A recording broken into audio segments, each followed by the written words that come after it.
আইন বিভাগকে আমরা দেখলাম আবার বিএনপি আবার দলীয়করণ করার চেষ্টা করেছে। সেই দলীয়করণের অংশ হিসেবে আমরা দেখলাম বিচার বিভাগের যে সচিবালয়, সেই সচিবালয়কে বিলুপ্ত করে দিয়ে বিচার বিভাগকে দলীয়করণ প্রাতিষ্ঠানিকভাবে করার চূড়ান্ত সাংবিধানিক নিষ্পত্তি বিএনপি করেছে এবং এটি আমাদের জাতির জন্য লজ্জার। আমরা 5 আগস্টের পরে আমরা বিচার বিভাগের স্বাধীনতার দিকে আমরা ধাবিত হচ্ছিলাম। সেটির অংশ হিসেবে আমাদের বিচার বিভাগের আলাদা সচিবালয় করা হয়েছিল, কিন্তু আমরা দেখলাম বিএনপি এসে আবার আওয়ামী লীগের পথে হাঁটছে। এই সচিবালয় বিলুপ্তি করে দিয়ে এই বিচার বিভাগকে আইন মন্ত্রণালয়ের অধীনে নিয়ে এসে বিচার বিভাগের স্বাধীনতা হরণ করেছে।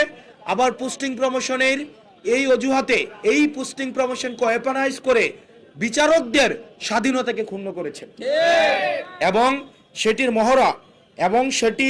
মহড়া আমরা ঝিনাইদহে দেখতে পাচ্ছি।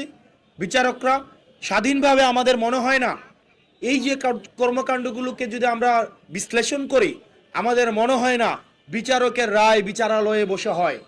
আমাদের মনে হয় সেটাও ঢাকা থেকে সেটার রিমোট কন্ট্রোল পরিচালিত হয়।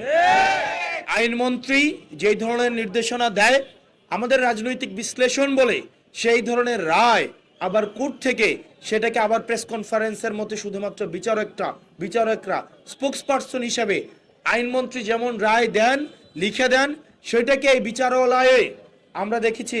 আমাদের কাছে মনে হচ্ছে বিচারকরা সেই রায়টাই পড়ে শোনান।